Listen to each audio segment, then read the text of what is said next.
Hello world, this is Sign of the Star. In this video, I'm going to introduce you to a trading card game that's pretty different from anything you've ever seen before. A trading card game about the eternal battle between good and evil, where the prize is your very soul. Introducing Redemption, the trading card game based on the Bible.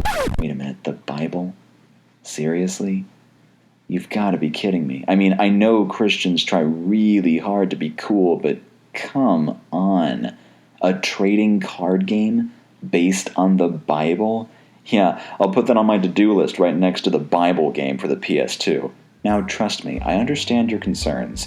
Christianity trying to be hip and happening usually results in, well, yeah, that. But for all you Christians, gamers, and Christian gamers out there, let me assure you, Redemption is awesome. Not only is it actually fun, but it's deep, engaging, and quite frankly, really well made. The level of depth and strategy involved in Redemption is unmatched in any trading card game I've ever played, and I've definitely played my share. If that wasn't enough, in July 2016, the Redemption trading card game will turn 21 years old. 21 years old. That makes Redemption the single oldest trading card game still in production after Magic the Gathering itself. You've got to admit, they must be doing something right. So, if you'll give me the benefit of the doubt and just a little bit of your time, allow me to give you a little history tour as we take a look at what makes Redemption tick. Let's turn the clock back to 1993. Wizards of the Coast, today a subsidiary of Hasbro, released the very first trading card game of all time, Magic the Gathering, created by Wizards co-owner Richard Garfield. This compelling new style of gameplay invited players to build their own deck from cards that they collected from pre-built decks, random packs, and even one another. This meant that every player was playing with a unique deck of their own creation. This opened up a whole new world of creativity and strategy, the like of which gaming had never really seen before.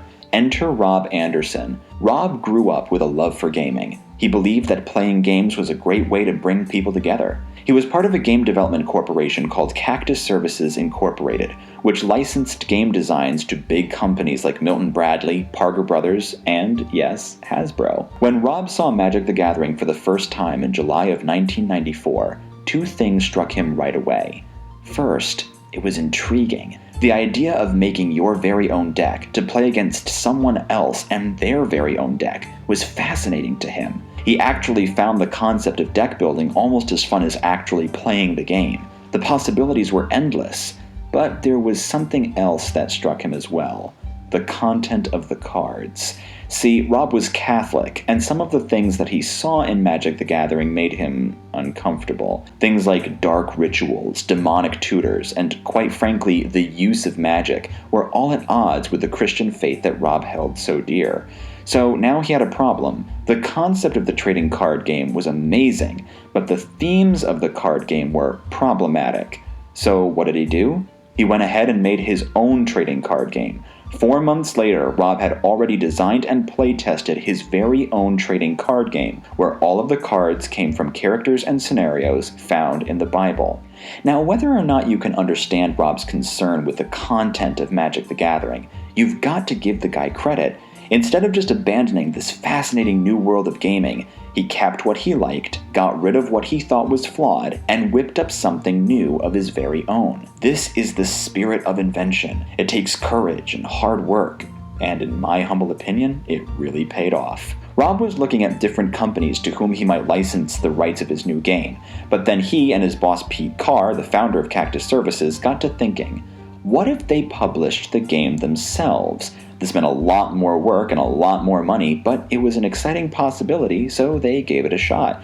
8 months, $600,000, and a name change later, and the first edition Redemption starter decks hit store shelves in July 1995, alongside the limited expansion booster packs, which were almost immediately replaced by the unlimited expansion booster packs because the printing was a little wonky. Now, it's worth noting that even though Redemption received a warm response from its admittedly niche audience, it took a while for the Redemption ball to really get rolling. Rob had something great on his hands, but it still had a lot of growing to do. 2 years and 2 expansions later, and to say that Redemption was struggling would be an understatement. It wasn't until 1999 that Redemption really came into its own with the release of the Warriors expansion. Fast forward to the present day, Redemption has come out with a new set on a pretty consistent annual basis, and not only are the sets exciting, but they're also selling. The release of the early church set in 2014 was so successful that the demand actually exceeded the supply.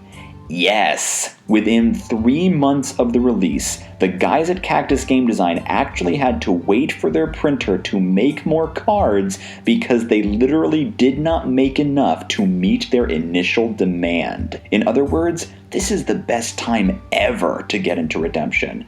But before we move on, allow me to clarify something. You, the viewer.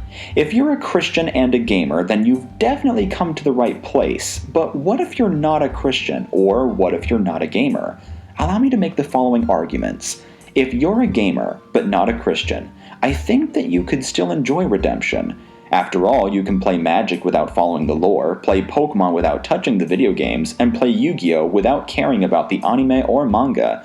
Obviously, this game was intended for those who are interested in the Bible, but at its heart, Redemption remains a game overflowing with skill and strategy.